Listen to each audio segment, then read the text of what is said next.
नमस्कार दोस्तों, कैसे हैं आप सब। उम्मीद करता हूं आप लोग सभी राजी खुशी से होंगे। तो चलें आज की कहानी की ओर। दोस्तों, आज की कहानी अनिल की है। अनिल उड़ीसा संबलपुर के पास के रहने वाले। अब वो ट्रक ड्राइवरी के काम करते थे, एक ट्रांसपोर्ट में एज ए ट्रक ड्राइवर अब काम नौकरी कर रहे थे। लेकिन जो भी तनख्वाह उनकी मिलती थी ना, उसमें लगभग आधा पैसा तो अब नशे पानी में तो उड़ा देते थे। उनकी अनिल की उम्र जो थी ना, लगभग 25 साल की हो चुकी थी। अब उनका जो पिताजी थे ना, पिताजी भी अब अच्छा भला पैसा कमा रहे थे। अपना कोई छोटा सा काम था और उससे उनकी घर बार की हर जरूरत पूरी होती थी। अनिल जो थे ना, जी में आता था तो कुछ पैसा अपने घर को दे देते, पिताजी को दे देते, माँ को दे देते, और माँ भी पैसा रख लेती। चलो जो भी दिया ठीक है, इसी में अपना काम चलाएंगे, पिता का पैसा तो कमाई हो ही रहा है। लेकिन अब उनकी बहन की शादी थी। अब बहन की शादी की मतलब कि पैसे की अब ज़्यादा ज़रूरत। अब पिता छोटे मोटे काम करते थे। अब जो भी जमा पूंजी अब अपना बेटी की शादी के लिए इकट्ठा कर लिए थे, लेकिन उतना नहीं हो पा रहा था। घर का खर्चा सारा कुछ अनिल के पिता चलाते थे। जो भी है दवा दारू सब कुछ अनिल के पिता चलाते थे, और अनिल सिर्फ अपना मौज मस्ती करते थे। आधा कमाई अब अपने दारू फारू पर खर्च करते थे। आधा पैसा जब जी आता था दे देते, नहीं तो वो भी नहीं देते थे, वो भी खर्च कर देते थे, लुटा देते थे। उनको पता था कि मेरा पिता तो कमा ही रहा है ना, अब मैं भी कुछ दिन अपना जो उम्र है हमारी खेलने कूदने की, ऐश मौज करने की कर लूँ, नहीं तो फिर हमारा भी हाल मेरे पिता वाला होगा। अब फिर मैं कहाँ, जब मेरी शादी ब्याह हो जाएगी तब मुझे मौज लेने का वक्त कहाँ मिलेगा। अब इस तरह से उनकी जिंदगी चल रही थी, बेपरवाह लापरवाह, ना कोई जिम्मेदारी ना कोई उलझन, एकदम जैसे जी में आता था वो करते थे। कर्जे भी लेते थे अपने दोस्तों से। जो ट्रक ड्राइवर है ना, जब उनके पास पैसा खर्च हो जाता था तो अपने जो जानकार दोस्त हैं उनसे कुछ कर्जे भी मांग लेते थे, दवा दारू के लिए, मतलब जो नशा पानी करते थे उसके लिए। और जो कर्जा मांगने आता ना तो उसको कोई ना कोई बहाना करके टाल देते थे कि भैया इस महीने नहीं, अगले महीने दे दूंगा। अब उसको पैसा तोड़ तोड़ करके दिया करते थे। अब जो एक बार उनको कर्ज दे दिया ना तो दोबारा कभी नाम नहीं लेता था, नए नए दोस्त पकड़ते थे। इस तरह इनकी जिंदगी चल रही थी। आखिरकार उनका बहन का रिश्ता तय हो चुका था। पैसे की अब जरूरत थी घर में। जो उनके पिता अपनी जमा पूंजी बचा के रखे थे कि बिटिया की शादी में खर्च करूंगा, लेकिन अब वो बजट से कम हो रहा था। लगभग 50,000 रुपये की जरूरत थी।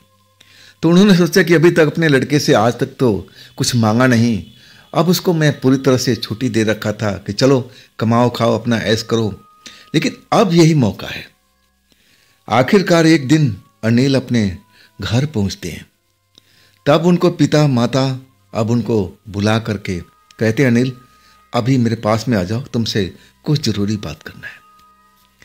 अनिल संभल के बैठते हैं कि पता नहीं माँ बाप क्या बोलने वाले हैं। और जब अनिल के पिता बोलते हैं, देख बेटा तू इतने दिनों से नौकरी कर रहा है, हमने तुमसे कभी एक पैसा नहीं मांगा, जो तेरे दिल में आया वो अपनी माँ को दिया। लेकिन देख बेटे, अब तेरी बहन की शादी है और मुझे पैसे की सख्त जरूरत है, कम से कम 50,000 रुपये।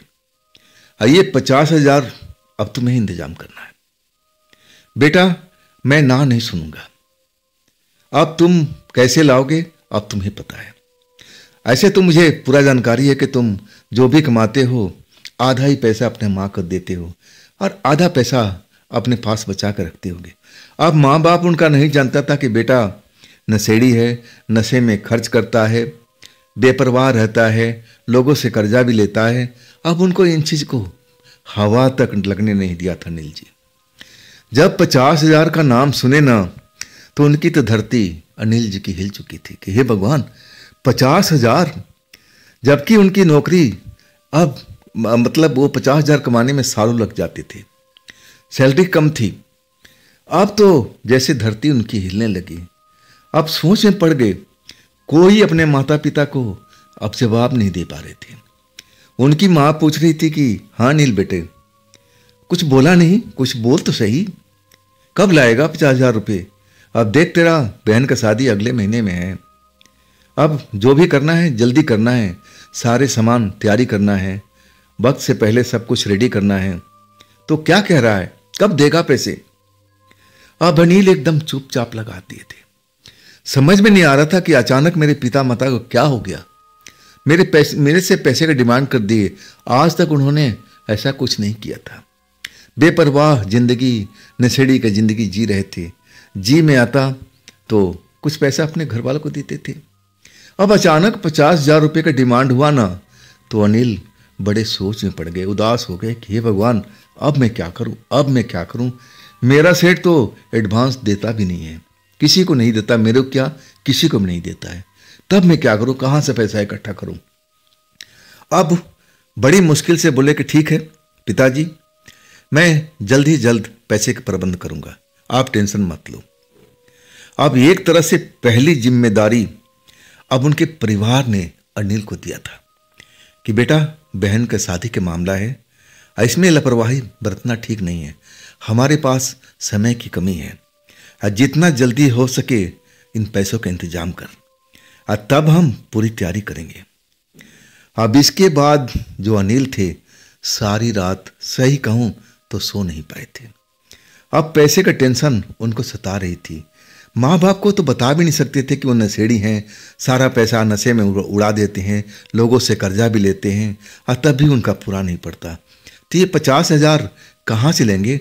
दोस्तों से भी नहीं मांग सकते कि दोस्त को भी जो उधार लेते थे बहुत मुश्किल से दिया करते थे। अब तो दोस्तों में उनका इमेज भी खराब हो चुका था पैसे के मामले में। तो हे ईश्वर, अब मैं क्या करूं, अब मैं क्या करूं? अब अनिल रात भर सोचते रहे, लेकिन सोचने से कुछ थोड़ी होता है। आखिरकार नींद आ चुकी, अब फिर चैन की नींद सो गए। सुबह उठे और अपनी माँ बाप को अब बोले कि मैं जा रहा हूँ ड्यूटी पर, आज जल्दी मैं पैसे का इंतजाम करूँगा। लेकिन कहाँ से करेंगे, उनका दिमाग काम नहीं कर रहा था। अपने ट्रांसपोर्ट ऑफिस आए, अपना जो मैनेजर था अब पूरी बात बताया कि देखो साहब, मैं जानता हूं कि हमारा सेठ, हमारा मालिक एडवांस नहीं देता, किसी को 1 रुपये भी नहीं देता, लेकिन साहब मेरी बहन की शादी है और मैं इस ऑफिस में काम करता हूं, तो मैं एडवांस मांगने कहाँ जाऊंगा? आप कुछ कीजिए। मैनेजर साहब को अब उसने सब कुछ बताया। मैनेजर साहब तो पिघल चुके थे कि चलो यार, बहन की शादी है, लेकिन देखो सुनो दोस्त, मैं सेठ से बोलूँगा, लेकिन तुमको तो पता ही है ना, सेठ बिल्कुल ना कर देता है, एडवांस तो देता ही नहीं है, लेकिन तुम इतना रिक्वेस्ट कर रहे हो तो मैं ज़रूर बोलूँगा।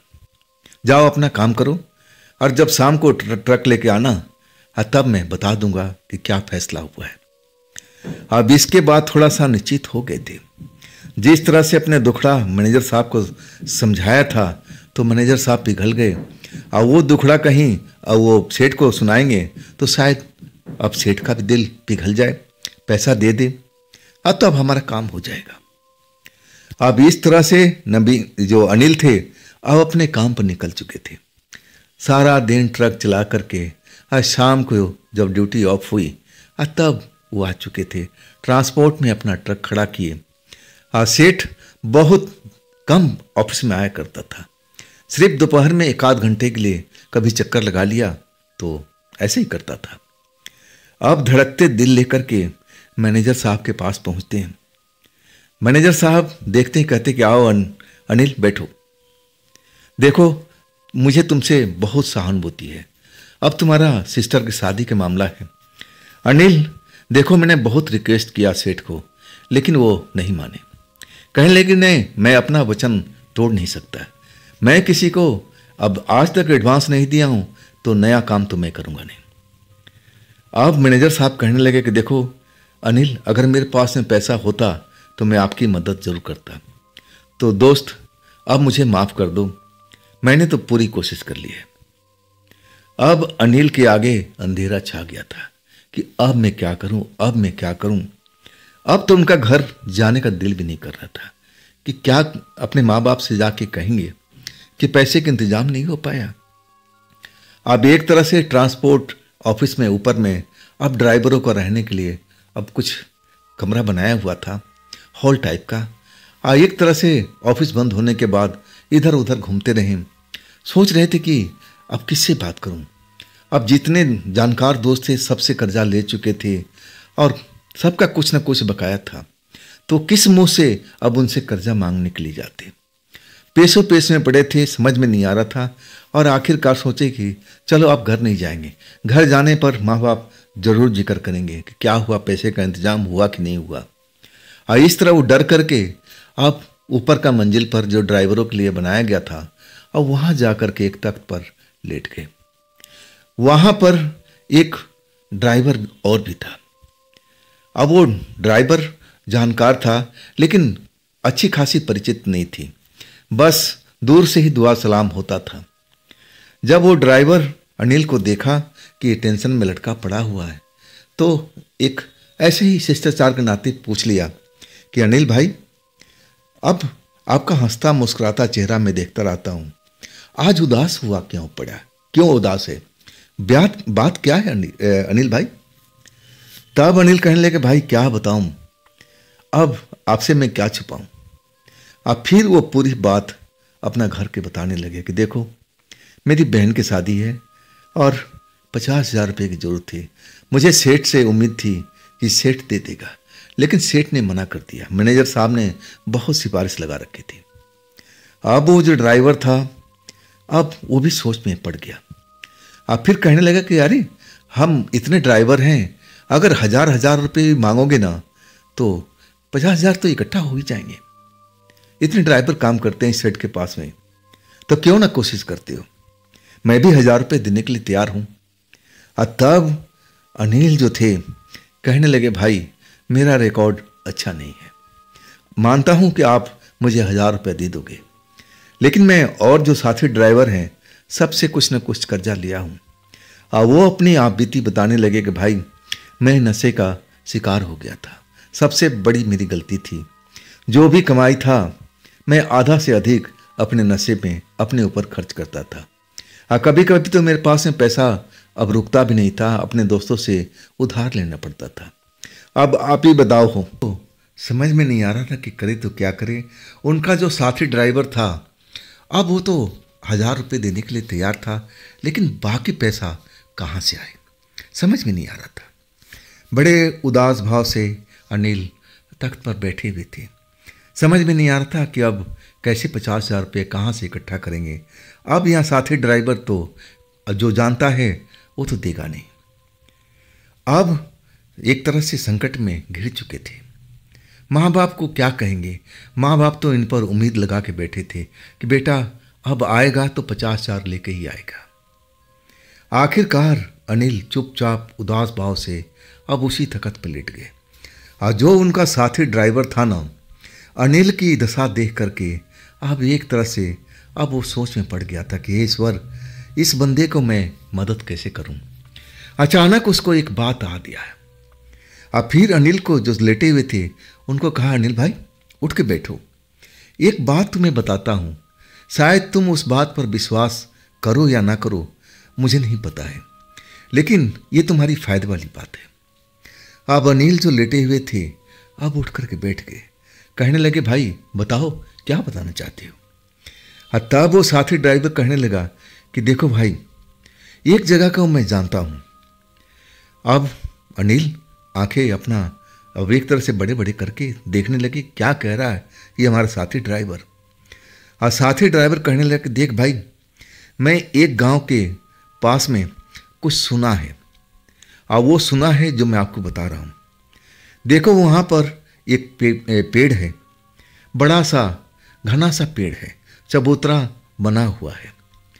अब मैं इतना सुना हूँ कि जिसको ज़्यादा पैसे की ज़रूरत होती है अब वहाँ पर जाता है और जितने पैसे की ज़रूरत है अब वहाँ पर एक कागज़ पर लिख देता है कि मुझे इतने पैसे की ज़रूरत है, इतने महीनों के लिए है। साथ में अपनी लेटेस्ट फ़ोटो अब उस कागज़ में अटैच कर देता है और वहाँ पर 5 नींबू ताज़ा बिल्कुल फ्रेश नींबू ला करके रख देता है। और वो सब चीज़ें रात के टाइम 10 बजे के बाद एक दीपक जला करके अब पेड़ के पास चबूतरे पर रख देता है।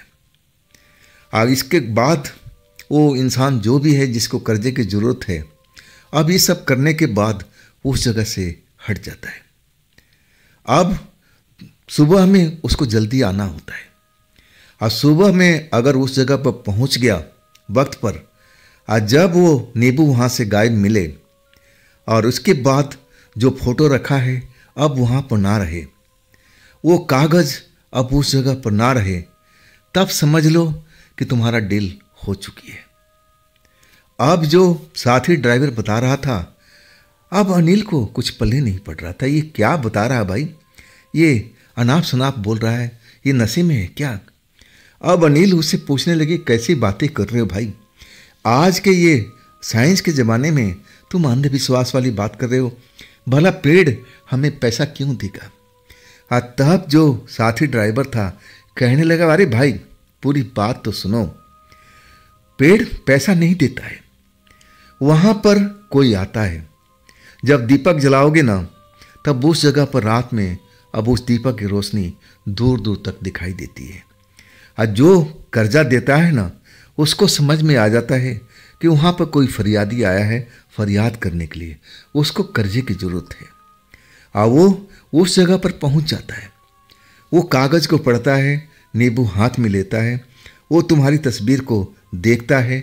अगर उसको लगता है कि हाँ इसको पैसा देना चाहिए, तब वो सारी चीज़ों को इकट्ठा करके चल देता है। अनिल जो बैठे रहते तख्त पर, अब उनको लगने लगा कि ये साथी ड्राइवर ये नशे में है, नशेड़ी है मेरी तरह ही, और तभी तो अनाप शनाप बोल रहा है।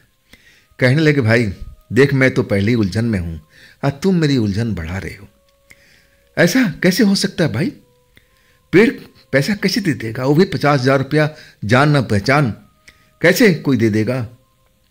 अब वो साथी ड्राइवर कहने लगा कि देख भाई मैं भी पहले ऐसे ही समझता था, लेकिन मेरा एक दोस्त ने ये काम पहले कर रखा है, उस जगह पर उसको 20,000 रुपये की ज़रूरत थी और वो ऐसा ही किया था जैसे तुमको बता रहा हूँ।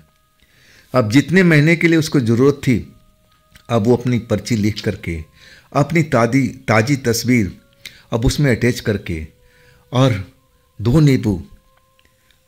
नींबू फ्रेश रख दिया था, दीपक जला करके, और फिर वो अपने घर लौट गया था।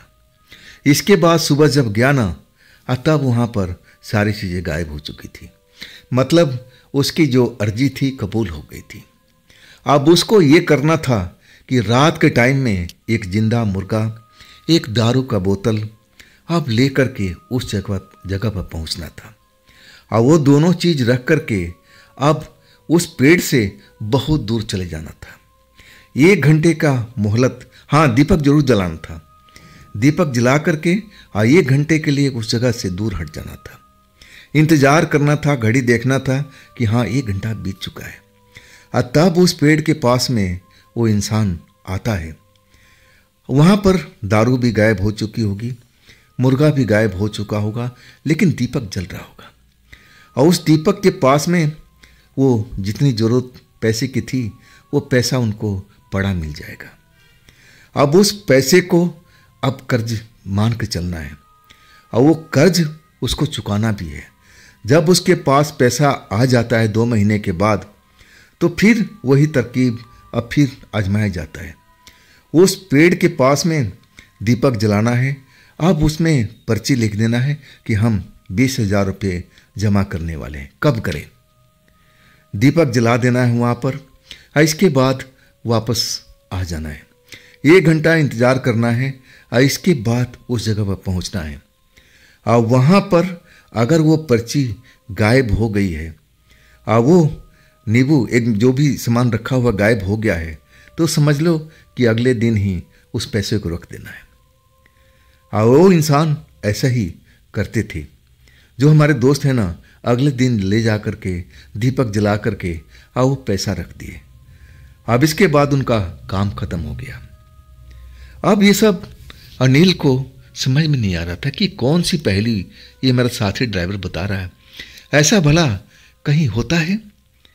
अब वो विश्वास नहीं कर रहे थे, लेकिन जो उनका साथी ड्राइवर था कहने लगा कि देखो अनिल, तुम्हें इस चीज़ पर विश्वास नहीं होगा तो मैं पहले ही बता चुका हूँ, लेकिन तुम्हारे पास में अभी वक्त है, क्यों ना तुम मेरे साथ में चलो। मैं उस पेड़ को जानता हूँ, मेरे दोस्त ने बताया था, और वो हमारे रोड के किनारे ही पड़ता है।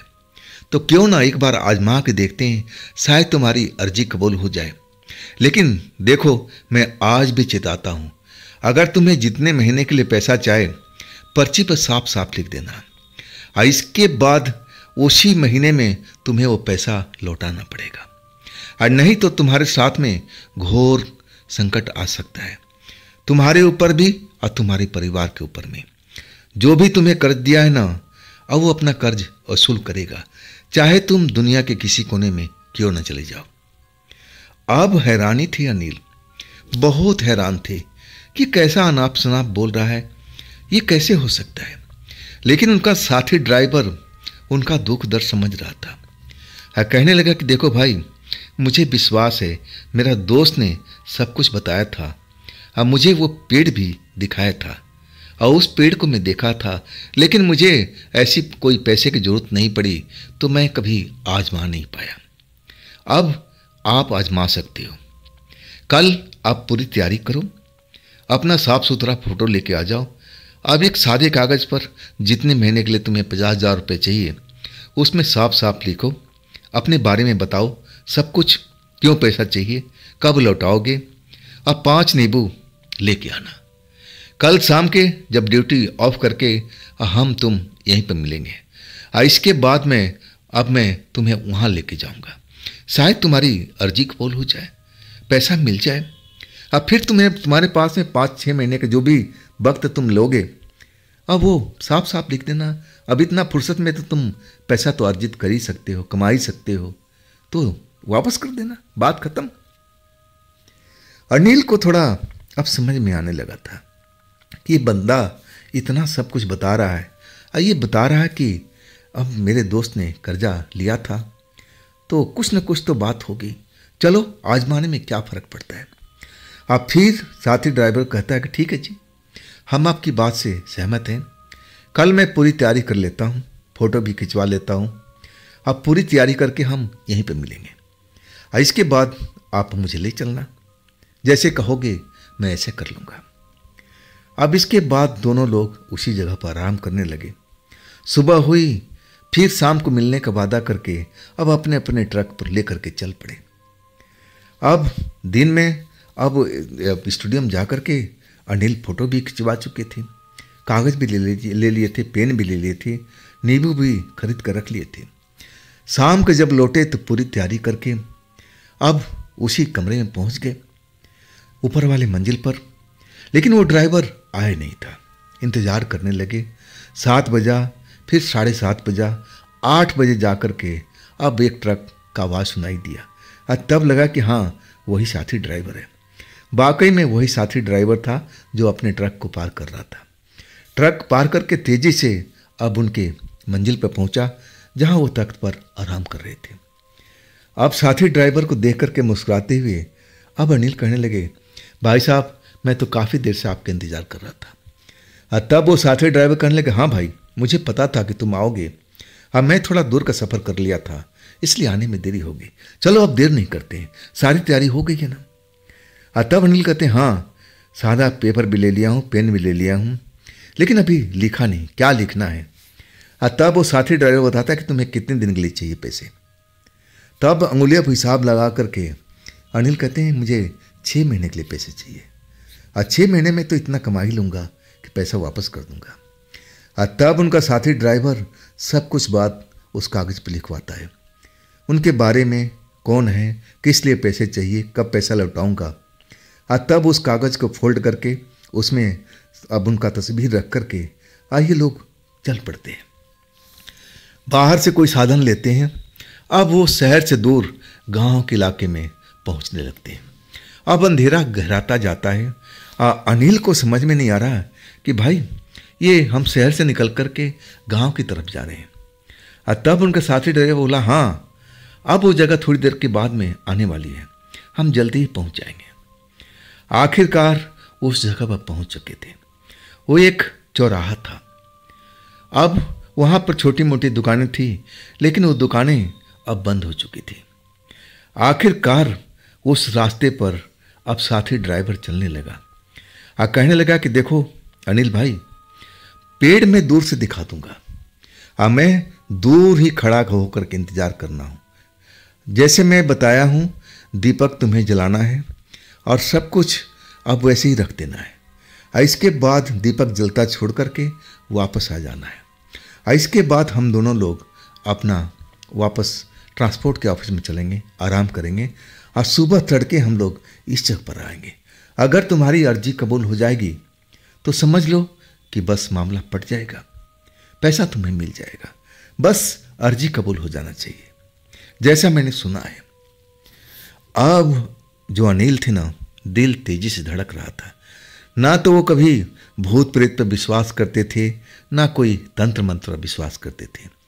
पहली बार ऐसा कुछ अनुभव होने जा रहा था कि हे ईश्वर, ये क्या हो रहा है? क्या आज के युग में ऐसा भी होता है?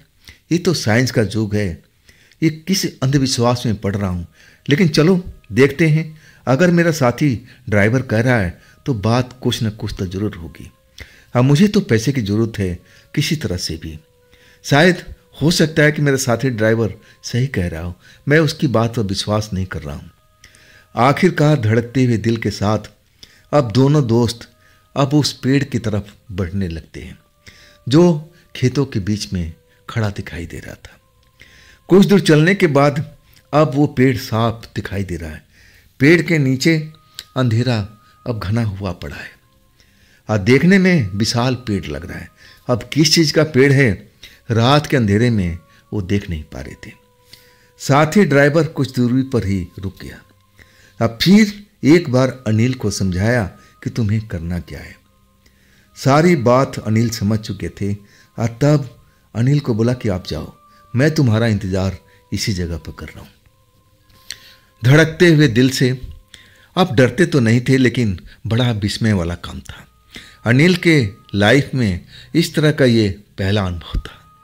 जो एक पेड़ के पास जा रहे थे, जो पेड़ उनको पैसा देने वाला था, उनके दिमाग में तो यही फितूर भरा हुआ था। आखिरकार धड़कते हुए दिल के साथ अब उस पेड़ के पास पहुंचते हैं। पेड़ के देखते हैं ऊपर से नीचे तक। अब उस पेड़ इतना विशाल था, घना था। अब वो थोड़ा सा घबरा जाते हैं। ये कैसे संभव है? यहाँ तो आसपास में कोई रहता भी नहीं है, तो कौन पैसा देगा?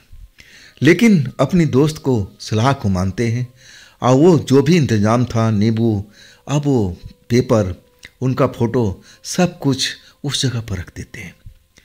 अब इसके बाद वो दीपक जला देते हैं। दीपक जलाने में थोड़ी कठिनाई जरूर हुई, हवा चल रही थी, बार बार माचिस जलती थी और बुझ जाती थी। कई बार उनके साथ में हुआ, वो लग रहा था कि दीपक को जला नहीं पाएंगे। जब वो दीपक माचिस जलाते थे ना, और उसी टाइम में हवा तेज हो जाती थी और माचिस का तिल्ली बुझ जाता था। और जब शांत हो जाता था ना, जब माचिस बुझ जाती थी तो हवा बिल्कुल शांत हो जाता था। ये नई समस्या देख करके वो घबरा गए थे कि ऐसा क्यों हो रहा है। जब मैं माचिस का तिल्ली जलाता हूँ और तभी हवा तेज बहने लगता है। आखिरकार बहुत मेहनत के बाद अब जैसे माचिस खत्म ही होने वाला था और तब जा कर के वो दीपक को जला पाए थे। कुछ देर तक अपने हाथों से ओट लगाए रहे कि दीपक बुझे नहीं। हवा तेज तेज चलती रही, लेकिन किसी तरह से दीपक को उन्होंने जला लिया था। जब दीपक जल गया ना, तब हवा भी लगभग शांत हो चुकी थी। ये रहस्य उनको समझ में नहीं आ रहा था कि आखिर कौन ऐसी शक्ति है जो दीपक को जलाने नहीं दे रही थी।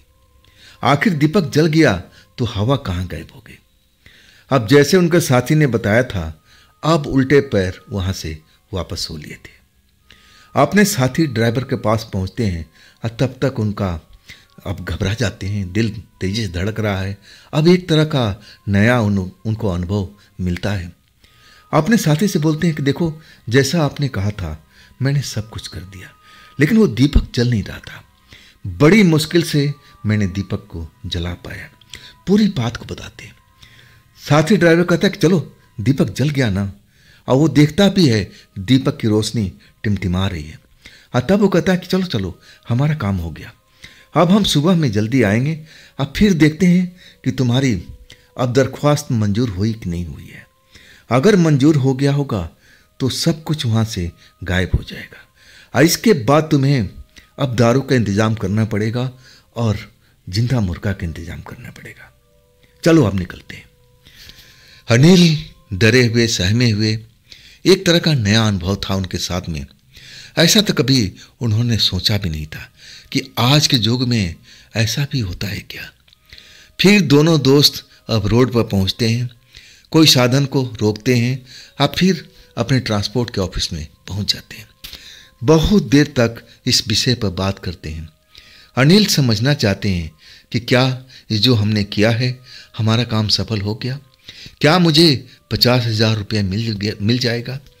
और तब उनका साथी कहता है कि देखो, अगर तुम्हारी दरख्वास्त मंजूर हो जाएगी तब तो पक्का है कि तुम पैसे पा जाओगे। अब इसके बाद पैसा मिल गया ना तो अनिल भूलना मत, पैसा लौटाना भी है। नहीं तो जैसा मेरे दोस्त ने बताया है कि तुम किसी जगह पर चले जाओ और जब तक उसका उधारी चुकाओगे नहीं ना, तुम बहुत बड़े संकट में घिर जाओगे और तुम्हें उधारी चुकानी पड़ेगी किसी हालत में। जिसने भी तुम्हें उधार दे रहा है ना, वो समझ लो कि कौन सी शक्ति होगी। अब एक तरह से साथी ड्राइवर अनिल को समझा रहा था, अब वो विधि विधान को बता रहा था कि कर्ज कर्ज ही होता है, कर्ज लेकर के भूलना नहीं चाहिए। जिसका कर्ज है उसको लौटाना भी पड़ता है, नहीं तो बहुत विपदा में हम फंस सकते हैं। आखिरकार दोनों दोस्त बात करते करते सो जाते हैं और साथी ड्राइवर ही उनको जगाता है सुबह में। अब जो अनिल थे वो तो घोड़े बेच करके सोए हुए थे, उनको तो परवाह ही नहीं था कि कब सुबह हुई।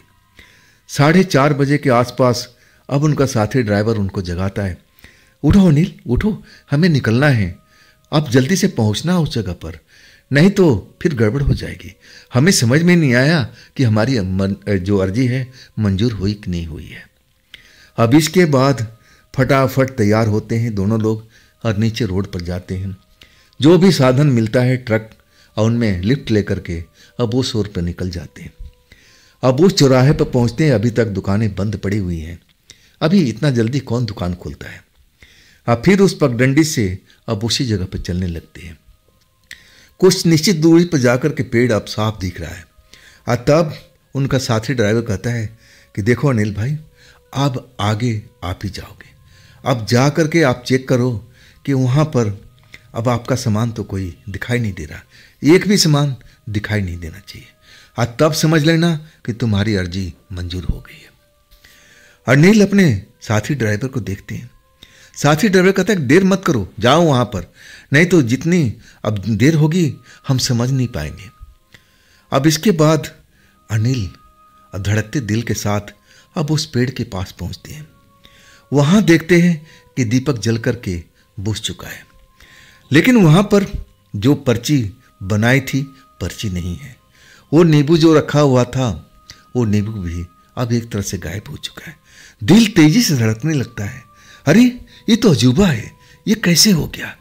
यहाँ तो दूर दूर तक कोई आता भी नहीं है, ना कोई बस्ती है, तो कौन ऐसा कर सकता है। अब एक तरह से सब कुछ देख करके अनिल घबरा जाते हैं, लेकिन एक मन में उमंग भर जाता है कि शायद मेरा साथी दोस्त सही कह रहा था, मेरी अर्जी जो है मंजूर हो गई है। अब एक तरह से उल्टे पैर वहाँ से भागते हैं, अपने साथी ड्राइवर के पास पहुँचते हैं और उनकी खुशी अब वो ड्राइवर समझ जाता है। अब फिर दोनों दोस्त गले मिल जाते हैं और कहते हैं कि भाई तेरी अर्जी तो मंजूर हो गई है, अब तुम्हें भाई अब जो बाकी इंतजाम है ना आप ही कर लेना है। दारू की बोतल, देसी की दारू की बोतल अब शाम को यहाँ पर लाना है, एक बड़ा सा साबुत मुर्गा। अब ये समझ लो कि जो करना है अभी से तैयारी कर लो।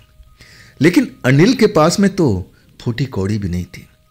अब अपने साथी ड्राइवर को देखने लगते हैं कि भाई अब तुम ही मेरी मदद करो, अब इतनी तुमने सहायता की तो थोड़ा सा और मदद कर दो, जैसे पैसे मिल जाएगा मैं तुम्हारा पैसा वापस कर दूंगा।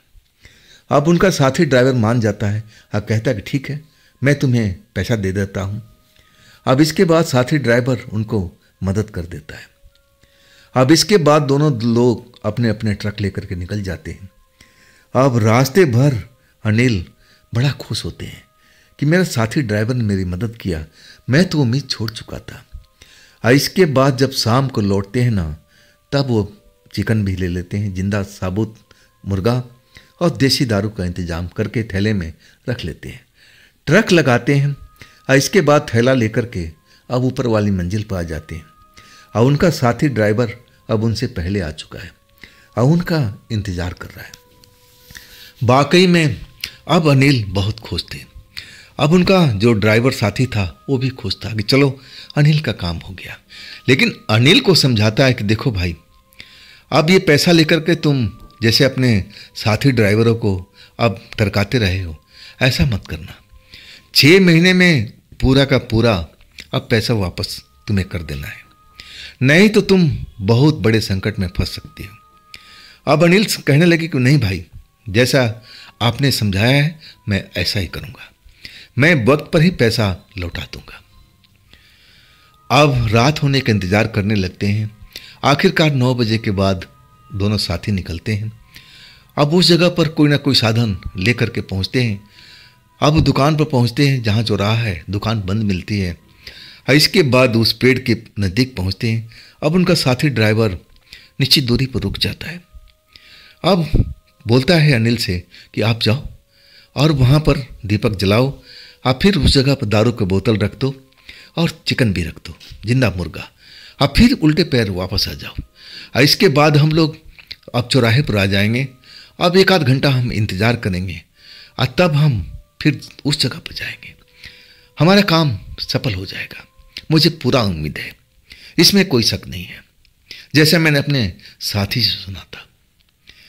अब अनिल वही काम करते हैं।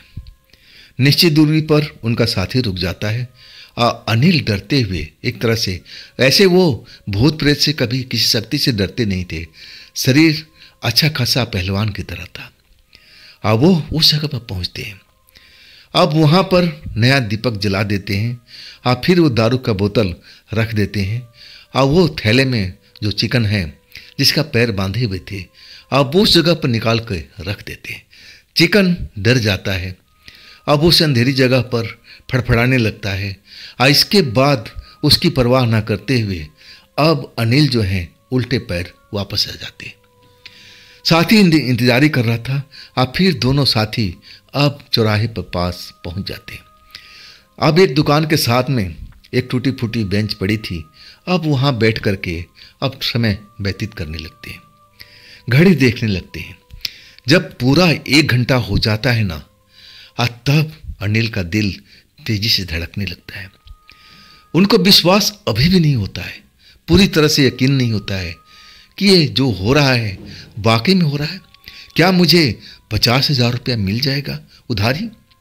ऐसी कौन सी शक्ति है कि मुझे दे रही है? अब मुझे अच्छी तरह से जानती भी नहीं है, ये कैसे संभव हो सकता है? आज के युग में ये मानने वाली बात ही नहीं है। अब वो मन में तरह तरह के सवाल अब ढूंढते रहते हैं जिसके जवाब उनके पास में नहीं होता है। आखिरकार उनका साथी ड्राइवर कहता है, अरे अनिल, वक्त हो चुका है, चलो अब देर नहीं करते हैं।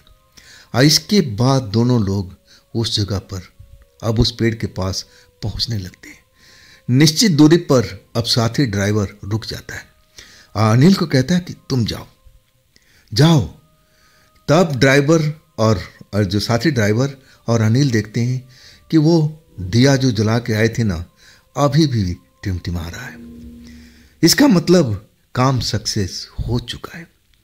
धड़कते दिल के साथ अब अनिल उस जगह पर पहुंचते हैं। दिया की रोशनी टिमटिमा रही है। और ना तो उस जगह पर देसी दारू का बोतल पड़ा हुआ है, ना वो बंधा हुआ चिकन मुर्गा, वो दोनों गायब हो चुके हैं। अब वहाँ पर एक पुराना कपड़ा लपेटा हुआ पड़ा हुआ है। धड़कते दिल के साथ में अब उस कपड़े के एक तरह से थैली थी, उसको उठाते हैं और तब उसमें वजन का एहसास होता है। अब उसको खोलते हैं, तब उनकी आंखें चौंधिया जाती हैं। उसमें अब 50,000 रुपये रखे हुए हैं। वाकई में वजन देख करके अनुमान लगा चुके थे। अब एक तरह से दिल तेज तेज धड़कने लगा था। अब फिर वो पुरानी जो बंडल था, गठरी थी कपड़े की जिसमें रुपया पड़ा हुआ था, अब उसको अपने हाथों में दबाए हुए उल्टे पैर उस जगह से वापस लौट आते हैं। अपने साथी के पास पहुंचते हैं और उनका तेजी से दिल धड़क रहा था। खुशी के मारे वो कह रहे थे अपने साथी से, हाँ हाँ आपने बिल्कुल सही कहा था, पैसा मुझे मिल चुका है, ये देखिए ये देखिए। अब दोनों दोस्त उस जगह से अब एक तरह से दौड़ते हुए अब उस मेन रोड पर पहुंचते हैं, चौराहे पर जो भी साधन मिलता है और उस साधन से अब अपने ट्रांसपोर्ट ऑफिस आ जाते हैं। दोनों दोस्त बहुत खुश होते हैं और उस रुपया को कई बार दोनों लोग मिल करके गिनते हैं। वो 50,000 का 50,000 था, ना तो 1 रुपया कम ना 1 रुपया ज़्यादा। अभी भी जैसे अनिल को अब समझ में नहीं आ रहा था कि ये चमत्कार हुआ तो कैसे, कौन किया है, क्या पेड़ ही पैसा दिया उधार, ये कैसे संभव है। समझने की कोशिश करते हैं, लेकिन उनका साथी कहता है कि ज़्यादा पचड़े में अब मत पड़ो, तुम्हारा काम हो गया ना, बस इसी बात का खुशी मनाओ। देखो अनिल, ये पैसा उधारी का है और इसको तुम्हें वक्त पर चुकाना भी है। अगर नहीं चुकाओगे अनिल, तो बहुत बड़ी विपदा में फंस जाओगे। आज समझ लो कि तुम्हारे साथ तो होगा ही होगा, तुम्हारा परिवार भी उस चपेटे में आ जाएगा। और इसके बाद मैं नहीं जानता हूं कि तुम्हारे साथ में क्या होगा, और ना मैं जानना चाहता हूं। अब तुम जानो और तुम्हारा काम जाने। मेरा जो काम था मैंने वो पूरा कर दिया, और इसके बाद की आगे के काम जिम्मेवारी तुम्हारी है। अब इसके बाद अनिल अपने साथी दो ड्राइवर को आश्वासन देते हैं कि भैया जो आपने किया मैं उसका उपकार कैसे चुकाऊंगा। आपने तो मेरी सारी समस्या ही हल कर दी। जैसा आपने कहा था 6 महीने में मैं सारा का सारा पैसा उस पेड़ के पास रख के आ जाऊंगा, जैसे आपने बताया था उसी विधि विधान से। आप दोनों दोस्त खुश थे, आराम कर रहे थे। सुबह होते ही आप एक तरह से जो अनिल थे ना, बड़ा खुश थे। जब उनका मैनेजर आ जाता है और तब तक वो रुके होते हैं। मैनेजर को कहते हैं कि साहब अब मुझे छुट्टी चाहिए, मेरी बहन की शादी है और आपको तो पता ही है समय नज़दीक आ रहा है, तो मुझे अब पूरे महीने की छुट्टी चाहिए।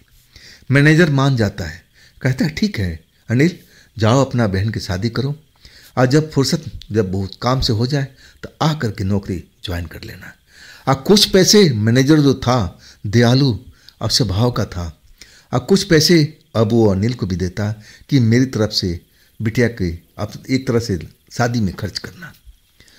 अनिल अपने मैनेजर को देखते हैं कि भाई वाकई में दिल का बड़ा अच्छा आदमी है, नेक आदमी है। अब इसकी बात सेठ माना नहीं, अगर इसकी सेठ मान लेता तो चलो अच्छा होता। अब तो रुपया आ चुका था और अनिल खुश थे। अब एक तरह से अपने घर पहुंचते हैं खुशी के मारे। अब वो रुपया अपने माता पिता को देते हैं। माँ बाप भी बड़ा खुश होते हैं कि चलो मेरा कमाऊ पूत है, अब ये पैसा कमा कर ही लाया होगा। उनको तो पता भी नहीं था कि ये पैसा आया कहाँ से है। अब पूरे महीने अब इंतज़ार, जो भी शादी ब्याह का काम था, अब एक तरह से अनिल उनके पिता ने संभाल लिया था। आखिरकार अनिल की बहन की धूमधाम से शादी हुई। अनिल की बहन विदा हो चुकी थी। अब एक तरह से सर से जो शादी का बोझ था वो हट चुका था। अब परिवार के लोग बहुत खुश थे कि बहुत धूमधाम से मेरी बेटी का शादी हो गया, ना किसी चीज़ का अब झंझट हुआ, ना कोई तकरार हुआ। अब इसके बाद कुछ दिन बिताने के बाद अनिल अपने काम पर लौट आते हैं, लेकिन उनकी जो आदत है ना वो छूटता नहीं है। नशे वाली आदत।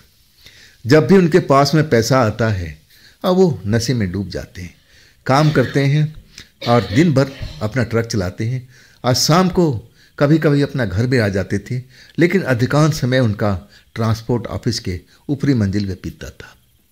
वहाँ अपना नशे में खाना खाते थे और इसके बाद वहीं पर सो जाते थे।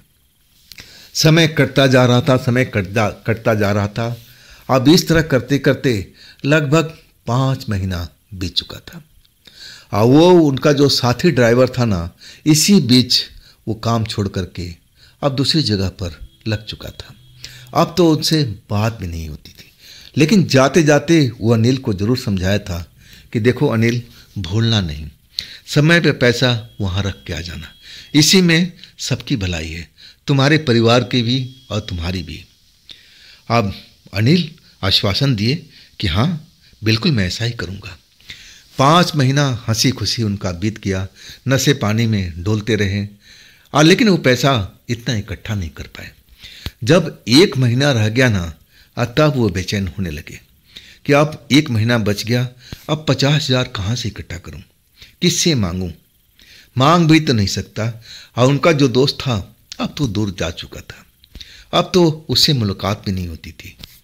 अब तो नशे में जो भी कमाते थे आधा अधूरा पैसा घर पर देते थे और आधा से अधिक नशे में उड़ा देते थे। अब विकट समस्या उनकर आने वाली थी, लेकिन वो जानते थे कि समस्या का निपटान कैसे न कैसे कर लेंगे। आपने अनिल बहुत अपने बल पर पैसा इकट्ठा करने की कोशिश करने लगे, रिश्तेदार के पास, अपने दोस्तों के पास, जानने वाले से, सबसे अब एक तरह से थोड़ा थोड़ा के कर्जा मांगने लगे कि 1000 दे दो, 2000 दे दो, 10,000 दे दो, लेकिन कोई उनको पैसा नहीं देता था। सबको पता था कि ये नशेड़ी हैं, अब ये पैसा एक बार ले लेंगे ना तो तोड़ तोड़ के पैसा देते हैं। वो भी उनके जी में आया तो भला उनको कौन पैसा देता है। आखिरकार अब 6 महीना पूरा बीत चुका था।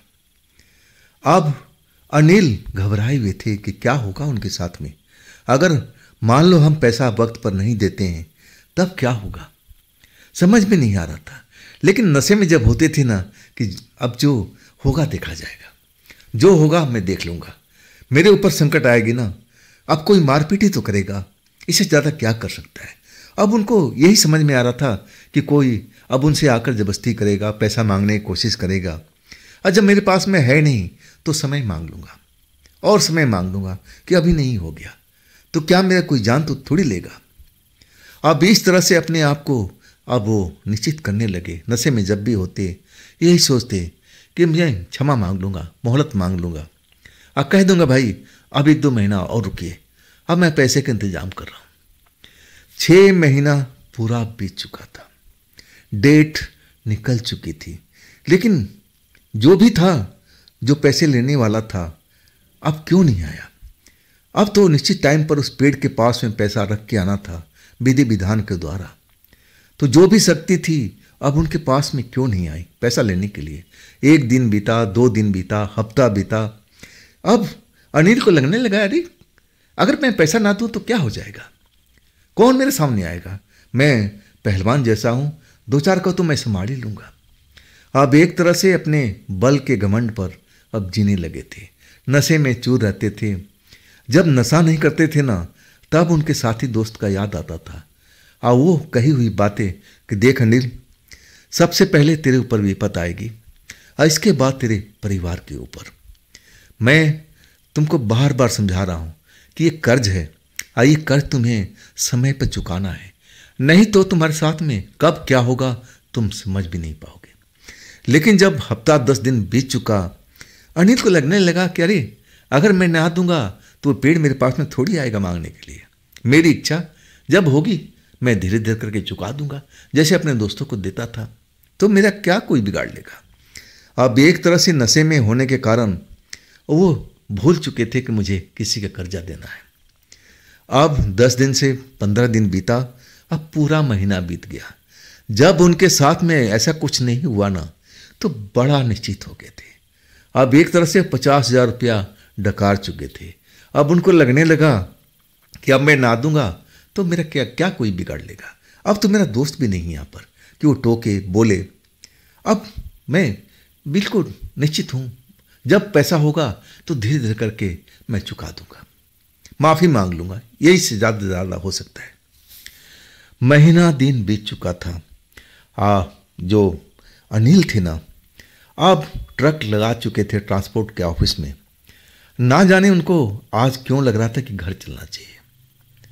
नशे में तो थे ही, आज जब नशे में होते थे ना तो घर देर ही पहुंचते थे, ताकि माँ बाप को सामना ना करना पड़े।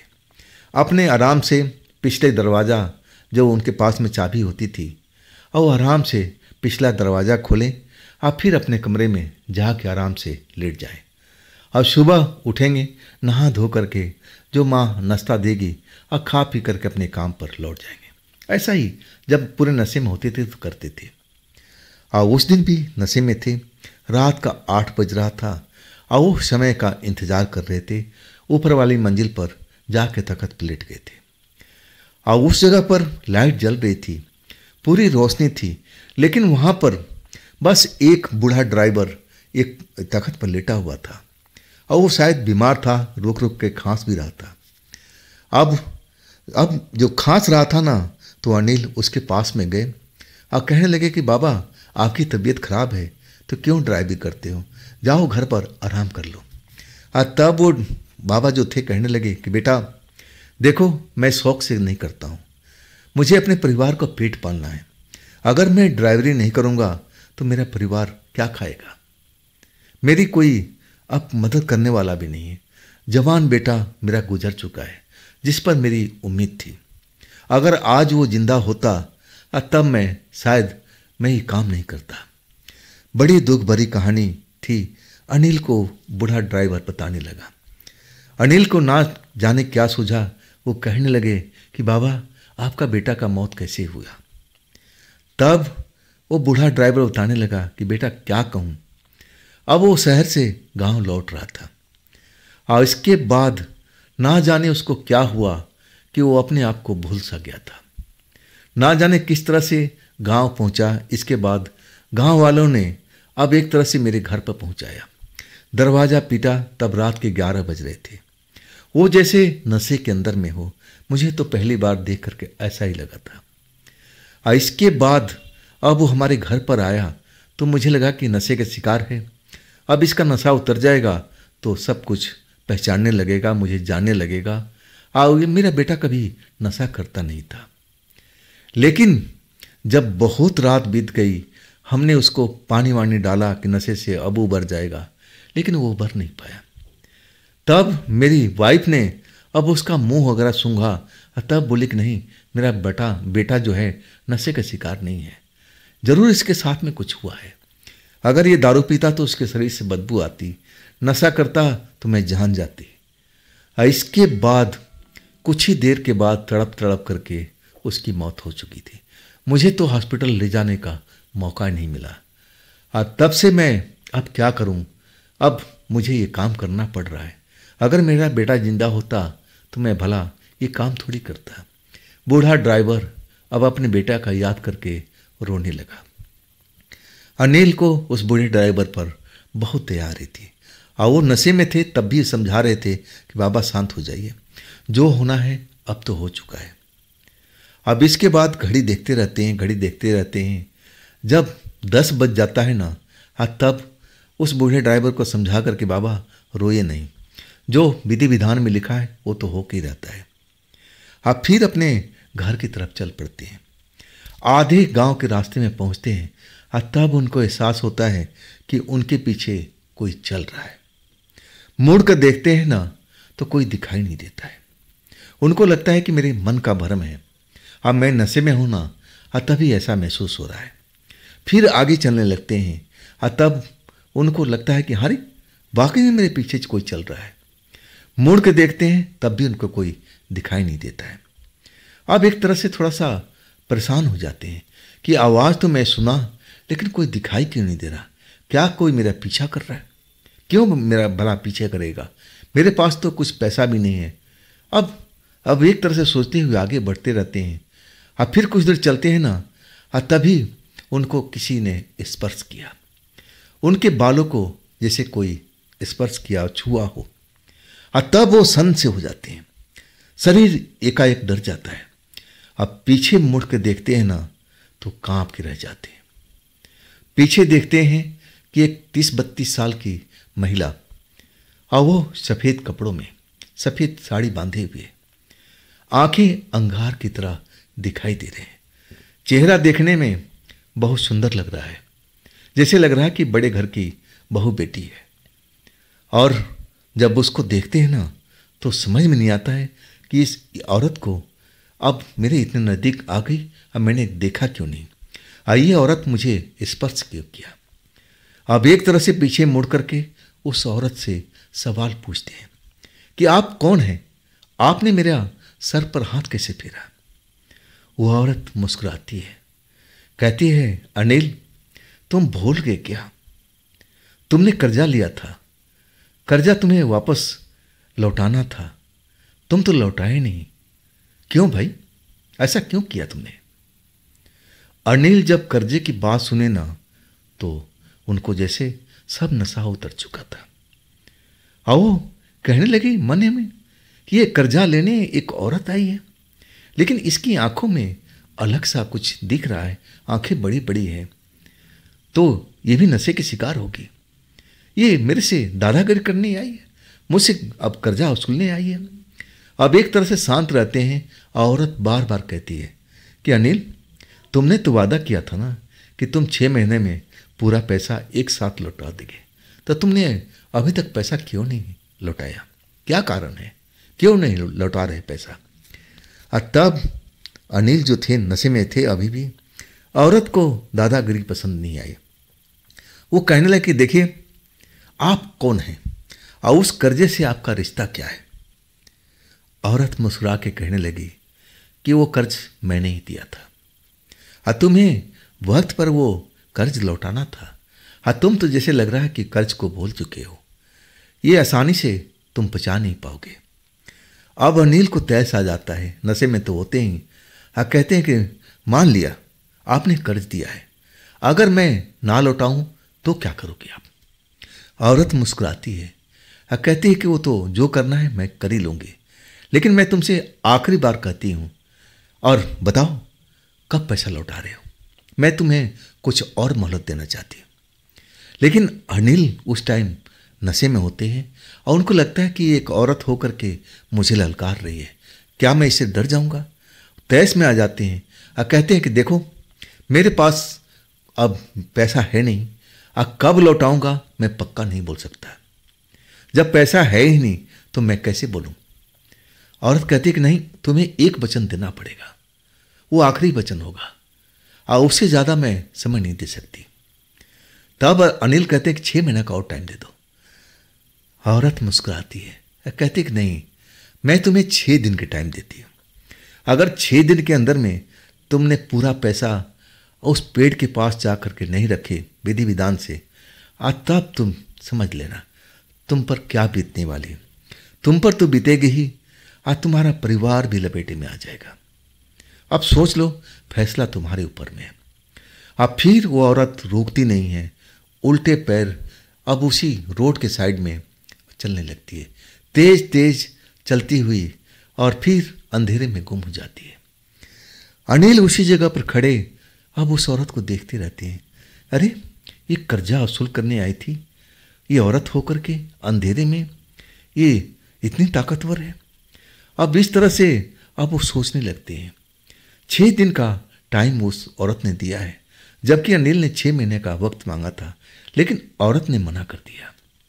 इसके बाद अनिल ज़्यादा नहीं सोचते हैं, चलो जो होगा देखा जाएगा, क्या बिगाड़ ली मेरी, अभी आई थी तो क्या बिगाड़ लिया, कुछ नहीं कर पाएगी मेरी। मन में इसी तरह का ख्याल पुलाई बनाते हुए चले आए अपने घर पर।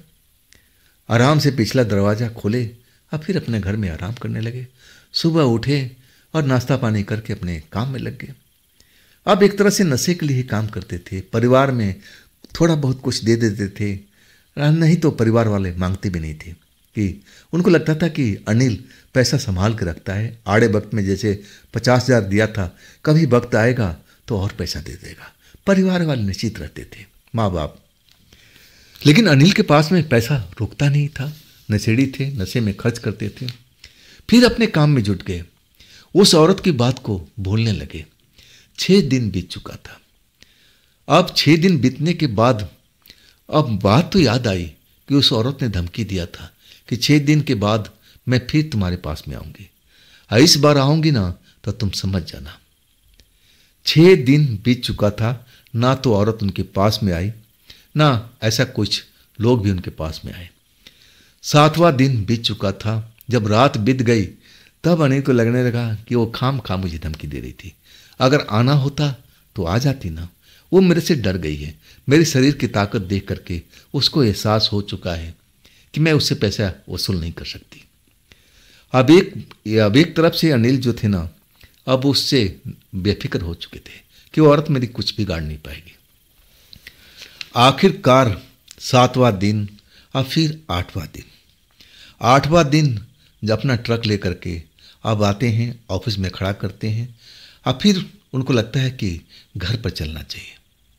2 दिन के बाद नशे में होते हैं, और फिर उसी जगह पर जिस जगह पर वो औरत मिली थी, जब उस जगह पर पहुंचते हैं ना, तो औरत पहले से खड़ी होकर के उसी पगडंडी पर और अनिल का इंतजार कर रही थी। अब अनिल को लगा कि कोई होगी, राहगीर होगी। जब पहुंचते हैं ना, तो औरत सामने अब दिखाई देती। चांद की रोशनी भरपूर पड़ रही होती। चांद की रोशनी में उस औरत को देख करके पहचान लेते हैं और भौचक्का खड़े हो जाते हैं। औरत मुस्कुराती रहती है और फिर अनिल की तरफ अब मुंह करके बोलती है कि अनिल, तुम्हारा वक्त खत्म हो चुका है, अब मेरा वक्त है। अब देखो, एक ही तरीका है, मैं तुमसे फिर एक सौदा करना चाहती हूं। अगर तुम मेरे साथ में सौदा कर लेते हो तो मैं तुम्हें माफ कर दूंगी। अनिल अब उस औरत को बात सुनने लगते हैं और कहते हैं कि कैसा सौदा, किस तरह का सौदा मुझसे करना चाहती हो? मेरे पास में अभी पैसा नहीं है, अब मैं तुमसे बोला हूं ना कि जैसे पैसे आएगा मैं धीरे धीरे करके लौटा दूंगा। मुझे 6 महीने का वक्त चाहिए, इससे पहले मैं पैसा लौटा नहीं पाऊंगी। वो औरत कहती है कि वह वक्त जा चुका है अनिल, अब मेरे पास में वक्त नहीं है। बस एक आखिरी सौदा मैं तुमसे कर सकती हूँ। अगर ये तुम सौदा कर लेते हो तो तुम्हारी जान बच सकती है, तुम्हारे परिवार की भी जान बच सकती है, और नहीं तो तुम अब समझ सकते हो कि तुम्हारे साथ में क्या मैं कर सकती हूँ। अब एक तरह से जो अनिल है ना, अब औरत से भिड़ जाते हैं, बाताबाती होने लगती हैं, गुस्से में तैश में आ जाते हैं कि अगर मैं तुम्हारा सौदा मंजूर ना करूं तो तुम मेरा क्या बिगाड़ सकती हो? जो करना है करके दिखा दो, मैं यहीं पर खड़ा हूं। वो जानते हैं कि औरत जाते हैं क्या मेरी कर पाएगी। अब वो औरत कहती है कि देखो, आखिरी तुम्हें रात भर का टाइम देती हूं। अब पहले वो मेरा सौदा तो सुन लो जिसके बारे में बात कर रही हूं, और इस पर तुम रात में सोचना, समझना, और फिर कल की रात में मुझे तुम जवाब देना, हाँ या ना में, और इसका बाद मेरा काम शुरू हो जाएगा।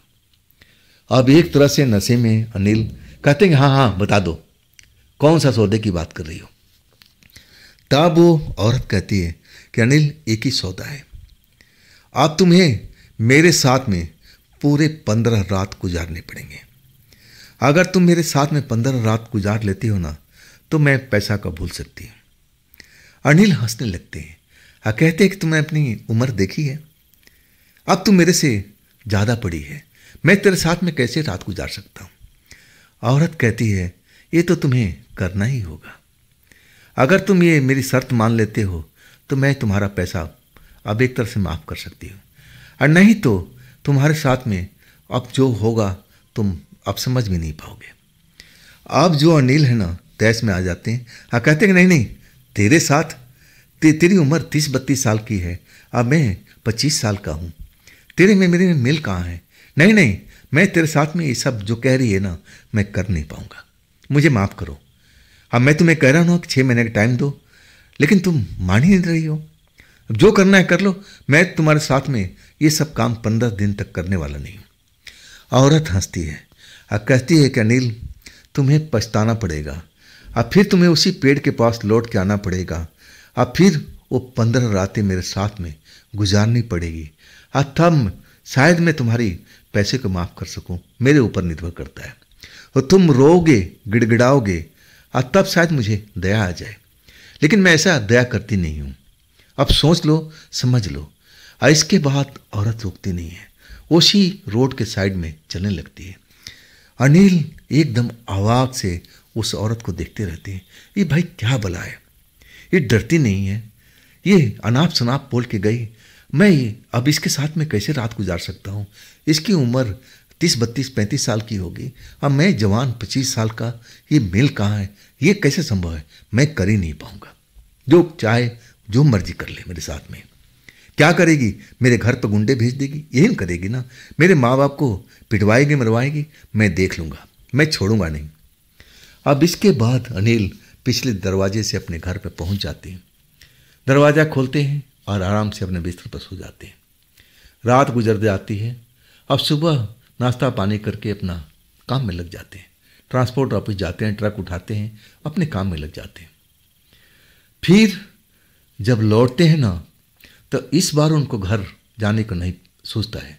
उसी ट्रांसपोर्ट के ऑफिस में ऊपरी मंजिल में जो ड्राइवरों के लिए बना था, अब वहाँ जा कर के अपना नशा पानी करते हैं। और उस जगह पर बस एक ही शख्स था, वो बूढ़ा इंसान जो बीमार रहकर भी ट्रक चलाता था। अपने बेटे के गम में अब एक तरह से अब याद करता रहता था। और जब वहाँ अनिल पहुँचते हैं ना, तो वही बूढ़ा ड्राइवर खांसता हुआ मिलता है। अनिल उसको डांटते हुए कहते हैं कि बाबा, मैं आपको बताया था ना कि अपना इलाज कराओ। देखो, खांसी अच्छी बात नहीं है, खांसी आगे चल कर के टीबी बन सकती है, तो इसको जांच कराना चाहिए, आपको इलाज कराना चाहिए। तब बूढ़ा ड्राइवर कहते हैं कि बेटा, अब मुझे क्या होगा, ज़्यादा से ज़्यादा तुम कह सकते हो अब टीबी हो जाएगा, चलो इसी बहाने मेरी मौत तो हो जाएगी। अब मैं ज़्यादा दुख बर्दाश्त नहीं कर सकता। अब एक तरह से बूढ़ा रोने लगता है। उनकी रोना देख करके अनिल थोड़ा एक तरह से भावुक हो जाते हैं। बूढ़े बाबा को समझाते हैं कि बाबा, आप मेरे पिताजी की उम्र के बराबर हो। अब देखो, अब आप में जो सहनशीलता है मैं समझ सकता हूँ।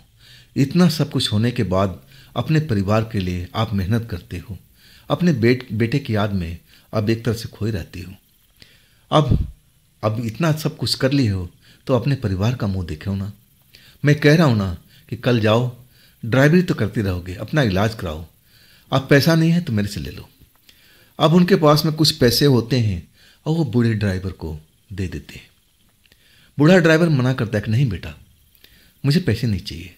और तब ज़बरदस्ती अनिल, दया आती है, बाप का समान होता है, और फिर वो पैसा ज़बरदस्ती पकड़ा देते हैं कि ये पैसा आप पकड़िए, कल आप जाइए हॉस्पिटल में, चेकअप कराइए और खांसी का इलाज भी करवाइए।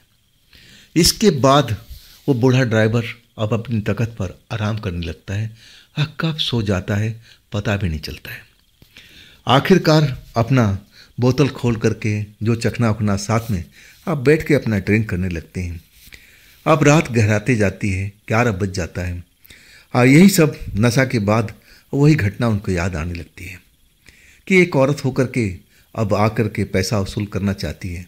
अब उसकी हिम्मत कैसी होगी, जब मेरे दिल में होगा तब मैं पैसा दूंगा। अब वे नशा पानी तो कर लेते हैं, अब फिर वो तख्त पर लेट जाते हैं। जब लेटते हैं ना, आंखें उनकी बंद हो जाती है, नशे में होते हैं, जल्दी नींद आ जाती है। जब उनको एहसास होता है कि कोई उनको अपने हाथों में उठा करके और लेके जा रहा है, अपनी आंख खोलते हैं तो देख करके हैरान हो जाते हैं कि उनको कोई ताकत से उठा लिया है। और जब उसकी शक्ल देखते हैं ना, तो वही औरत होती है। अब उसकी आंखें पहले से ज़्यादा लाल लाल दिखाई देती है।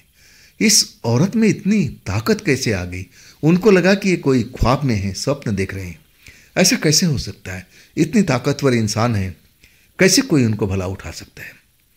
और वो एक तरह से डर भी जाते हैं, लेकिन वो हड़काते हैं, अरे तुम हो, तुम्हारी इतनी हिम्मत कि तुम मुझे उठा के ले जा रही हो, तुम्हारे अंदर इतनी ताकत आ गई। औरत उनको जब सुनती है ना, धड़ाम से ज़मीन पर पटक देती है और उनके सीने पर पैर रख के कहती है कि मैं तुम्हें अब ऐसी जगह ले जाके मारूंगी कि कोई तुम्हें बचाने वाला भी नहीं मिलेगा। तुमने मेरे पैसा हजम किया है। अब मैं तुझे ऑफर भी दिया था कि तुम उस ऑफर को मान लो, लेकिन तुमने वो ऑफर भी ठुकरा दिया। अब एक तरह से उसका जो गुस्सा था औरत का 7वें आसमान पर चढ़ा हुआ था। आंखें अंगार की तरह होने लगी थी। चेहरा जो था ना, जो सुंदर दिखाई दे रही थी, बड़े घर की बेटी बहू लगती थी, ऐसा लगता था पहनावे से, शरीर से। अचानक उसके शरीर में परिवर्तन होने लगा था।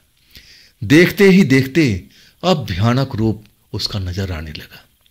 जैसे उसका भयानक रूप नजर आया ना, अनिल कांप गए थे और एकदम डर गए थे। तब उनको समझ में आया कि अरे ये आम इंसान तो हो ही नहीं सकती, ये जरूर कोई प्रेतात्मा है, कोई चुड़ैल है। और वो कांप जाते हैं। औरत उनके सीने पर अपना पैर का दबाव लगातार दबाव बनाए रखती है। अनिल का छाती लगता है कि अब फट जाएगा, उनकी प्राण निकल जाएगी।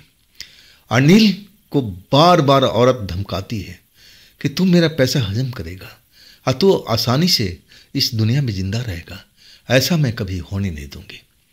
अब तेरा अंतिम वक्त आ गया है और इसके बाद मैं पैसा तेरे परिवार से भी वसूल करूंगी। अगर तुम्हारे परिवार ने वो पैसा नहीं दिया ना, तो मैं उनको भी तड़पा के मारूंगी। अभी तो तेरा मैं मौत को घाट उतारती। अपने पैर से सीने पर इतना दबाव बढ़ाने लगी थी कि अब जो अनिल थे ना, तड़पने लगे, चीखने लगे। और वो जो बूढ़ा ड्राइवर था ना, अब वो चीख पुकार सुन करके जग चुका था। जब उस औरत को देखा भयानक रूप, और उसको समझ में आ गया था, अरे ये तो चुड़ैल है, इस ड्राइवर के साथ में क्या कर रही है। अब एक तरह से बूढ़ा अब वो उस औरत को, उस चुड़ैल को अब दूर से ही कहता है, अरे इसको छोड़ दो, ये तो शरीफ आदमी है, इसने तो मेरी मदद किया है, अब इसने मेरे खांसी के लिए पैसे दिए, इसका तुम क्यों मार रही हो, इसको छोड़ो, ये शरीफ लड़का है। औरत उसको हड़काती है, वो चुड़ैल, कि बाबा जहाँ पर आप हो वहीं लेटे रहो, ये शरीफ आदमी नहीं है, ये शरीफ इंसान नहीं है, इसने मेरे पैसा 50,000 डकार चुका है, ये देने का नाम भी नहीं ले रहा है। आप फिर वो बाबा को धमकाते हैं कि अपनी जगह से हिलना मत, नहीं तो आपके साथ भी मैं कुछ बुरा कर सकती हूँ। लेकिन बाबा जो थे ना, वो अनिल की मदद करने के लिए पहुंच जाते हैं उस औरत के, चुड़ैल के पास में, जबकि जानते हुए कि ये चुड़ैल है, भयानक रूप है। लेकिन ना जाने उनको क्या सोचता है कि अनिल को मदद करने के लिए आ जाते हैं। और उस चुड़ैल के पास जाके कहते हैं कि अरे इस बेटे को छोड़ दो, इस बेटे को छोड़ दो, इस लड़के को छोड़ दो, तुम यहाँ से जाओ। औरत अब वो बहुत गुस्से में थी, अनिल को तड़पा के मारना चाहती थी। अनिल तड़प रहे थे, बाबा को बार बार अब एक तरह से गुहार लगा रहे थे कि बाबा मेरी जान बचाइए, मेरी जान बचाइए। और बाबा बार बार उस रिक्वेस्ट कर रहे थे उस चुड़ैल से कि इसको छोड़ दो, इस बेचारे ने कुछ नहीं किया है, इसको छोड़ दो। अब वो चुड़ैल जो थी ना, एक हाथ से अब उस बूढ़े ड्राइवर को धक्का दे दिया कि मैं तुम्हें बार बार मना कर रहा हूं कि मेरे काम में दखल मत दो, ये मेरा पर्सनल मैटर है, इसमें तुम मत पड़ो। और धक्का देती है ना, तो वो दूर जाके गिरते हैं। अब एक तरह से गिर करके अब कमजोर तो थे, बेहोश हो जाते हैं। ना जाने उनके साथ में क्या होता है, अंदरूनी चोट लगती है। और जैसे गिरते हैं ना, अब वहाँ पर एक तरह से आंधी से आना शुरू हो जाता है। जैसे लगता है कि तूफान इस कमरे में, हॉल में आ चुका है। तेज तेज की हवाएं चलने लगती है और वो हवाएं जो धीरे धीरे चल रही थी, अचानक बवंडर का रूप ले लेती है। अब उस घर में, जो हॉल के अंदर में, अब जो पंखे लगे हुए थे हिलने लगते हैं, जो वहाँ पर कुछ अन्य सामान रखे हुए थे हवा में उड़ने लगते। बवंडर जैसे इस बड़े हॉल में आ चुका है। और ये बवंडर में आवाज़ भी आ रही थी, साए साए साए, और उसमें भयानक कुछ आवाज़ भी, जैसे कोई गुर्रा रहा हो, जैसे कोई गुस्से में हो। जब अनिल जमीन पर गिरे हुए और इस चीज़ को एहसास कर रहे थे कि ये लग रहा है इसी चुड़ैल का ये काम है, ये तो मुझे मार रही है और साथ में बाउंडर भी अब पैदा कर रही है, ताकि डर से अब कोई मदद करने के लिए अनिल के पास में ना आए। अचानक वो जो चुड़ैल थी, अब वो भी थोड़ा सा हिचक जाती है। वो बाउंडर को देख करके अब थोड़ा सा रुक जाती है। अब जो पैर दबाव बना रखी थी अनिल को जान लेने के लिए, अब थोड़ा सा राहत देती है। उस बाउंडर को देखने लगती है कि क्या भला है, ये क्या भला है, ये क्यों इससे घबरा गया। शायद वो जान चुकी थी कि बाउंडर में क्या है। अब फिर उस बाउंडर से एक युवक प्रकट होता है। देखने में नौजुवक 20-25 साल का उम्र जैसा लग रहा है, सफ़ेद कपड़ा पहने हुए। और वो बाउंडर में से निकल करके और उस चुड़ैल के पास पहुंचता है। अनिल सब कुछ देखने लगते हैं। उनको लगा कि ये बस इसी चुड़ैल का साथी है, अब ये दोनों लोग आ करके मुझे जिंदा नहीं छोड़ेंगे। अनिल डर जाता है कि अब तो मेरी मौत पक्की है। लेकिन जब एहसास होता है कि उनके सीने पर से वो पैर हटा लेती है और वजन कम हो जाता है, दबाव प्रेशर कम हो जाता है, तब आंखें खुलते हैं। तब देखते हैं कि वो दोनों लोग आपस में गुत्थम गुत्था हुआ पड़े हैं। दोनों जोर आजमाइश कर रहे हैं और वो चुड़ैल एक तरफ से विफर रही है और उस नवजुवक को बोल रही है कि ये मेरा मामला है, तुम इसमें मत पड़ो। और जो युवक था वो कह रहा था कि हाँ मान लिया तेरा मामला था, लेकिन तूने मेरे पापा को क्यों धक्का दिया, तूने उनके चोट क्यों पहुँचाया, मैं तुम्हें छोड़ूंगा नहीं। इसके बाद में वो लड़ाई जारी रहती है। अब अनिल जो थे ना, अब इस लड़ाई को देख नहीं पाते। अब एक विकराल, अब एक चुड़ैल का रूप और दूसरा एक नौजुवक सफ़ेद कपड़ों में, और दोनों लड़ाई करते हैं। ऐसी बीच में वो बेहोशी में चले जाते हैं डर के कारण। जब उनका होश आता है ना, तो बूढ़ा ड्राइवर उनको उठाता है कि बेटा उठ जाओ बेटा। आंखें खोलते हैं तो वही हॉल है, सब कुछ वही है, लाइट जल रही है। बूढ़ा ड्राइवर अब अनिल को सहारा देकर उठाता है कि बेटा ठीक हो ना तुम, बेटा ठीक हो ना। तब अनिल को एहसास होता कि अभी भी जिंदा है और उठ के बैठते हैं, कहते हैं हाँ बाबा ठीक हूँ मैं। ये सब क्या था? बूढ़ा ड्राइवर पूछता है कि बेटा ये सब क्या था, ये औरत कौन थी जो चुड़ैल बन चुकी थी? अब एक तरह से अनिल बहुत डर चुके थे और उनको लगने लगा कि जो औरत ने कहा था वो करके रखेगी। और फिर वो एक तरह से पूरी कहानी बताने लगी कि बाबा मेरे से बहुत बड़ी गलती होगी, मुझे वो पैसा लौटा देना चाहिए था, लेकिन बाबा वो पैसा मैं लौटा नहीं पाया। अब इसके बाद अनिल पूछने लगे कि बाबा मैंने सुना था वो जो युवक था ना, नौजुवक जो बाउंडर में से निकला था, वो आपका बेटा बता रहा था। आप जैसे ही बेटे का नाम लिए, अब वो बूढ़ा ड्राइवर रोने लगा, कहने लगा कैसे? तब वो बताने लगे अनिल जी कि मैंने जो कुछ देखा था मुझे यही एहसास हुआ। वो बार बार कह रहा था कि तूने मेरे पापा को धक्का कैसे दिया, उनको कैसे चोट पहुंचाया, मैं तुझे छोड़ूंगा नहीं। और इसके बाद मैं बेहोश हो गया था। अब जो अनिल थे ना, सब कुछ समझ चुके थे। अब बूढ़ा ड्राइवर भी समझ चुका था कि इस वक्त में उनका बेटा मदद करने के लिए आया था, जो अकाल मौत को प्राप्त हो गया था। और आखिरकार दोनों लोग डरे हुए अब एक तरह से उस हॉल में पड़े रहे। सुबह होने के बाद वो जो ड्राइवर था कहने लगा कि बेटा तुम जा कर के उस पेड़ के पास में माफ़ी मांग लो और देखो उससे बोल दो पैसा के इंतजाम करो और उसको लौटा दो, वो तुम्हें छोड़ेगी नहीं। तुमने तो देख ही लिया, जो कर्ज लिया है उसको वापस करना ही पड़ेगा। चलो आज की रात अब हमारा बेटा आ गया, लेकिन हर रात तो तुम्हारे पास में नहीं आ सकता ना, तुम्हें कर्ज लौटा ही पड़ेगा। अनिल को भी समझ में आ गया था और कहने लगे कि हाँ बाबा आप सही कह रहे हो, मुझे कर्ज लौटाना ही पड़ेगा और इसके लिए मुझे चाहे कुछ भी करना पड़ेगा, मैं वो करूँगा। अब इसके बाद अनिल अपना घर लौटते हैं। घर लौटने के बाद में पूरी कहानी बताते हैं, अपने पापा को कन्विंस करते हैं। अब फिर पापा उनका मदद करते हैं, इधर उधर से थोड़ा बहुत पैसा इकट्ठा करके, और उनके पास में कुछ जमा पूंजी होती है जो अपना काम करते हैं। अब 50,000 रुपये इकट्ठा करके अब अनिल को देते हैं कि बेटा जैसे लेके आया था अब पैसा उस पेड़ के पास रख गया, आप माफ़ी ही मांग लेना कि आज के बाद मैं ऐसी गलती कभी नहीं करूँगा। अनिल ये काम करते हैं, उस पेड़ के पास विधि विधान से अब जा कर के, अब जो विधि विधान था जो उनका दोस्त बताया था, और वो हिसाब से पैसे रख करके माफ़ी मांगते हैं कि मेरे से बहुत बड़ी भूल हो चुकी है, अब मैं ऐसा कभी गलती नहीं करूँगा। और इसके बाद वो लौट आते हैं।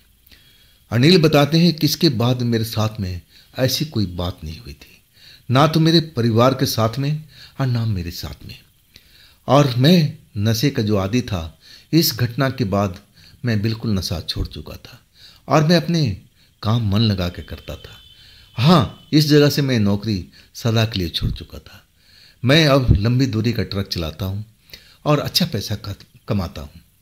अब मैं अपने परिवार के साथ बिल्कुल शांतिपूर्वक रहता हूँ। हाँ, मेरे पापा का कुछ दिन पहले देहांत हो चुका है। अब मेरी शादी ब्याह भी हो चुकी है और मैं लंबी दूरी का एक ट्रक ड्राइवर हूँ। तो दोस्तों, ये थी आज की कहानी अनिल जी की। ये कहानी आपको कैसी लगी कमेंट में ज़रूर बताइएगा। और दोस्तों, ये भी चैनल आप ही का है, तो इसको भी अपना प्यार दीजिएगा, लाइक कीजिएगा, सब्सक्राइब कीजिएगा, अपने दोस्तों को शेयर कीजिएगा। और फिर हम मिलते हैं अगले रोज़ इसी चैनल पर, इसी टाइम में। आप लोग अपना ख्याल रखिएगा। नमस्कार।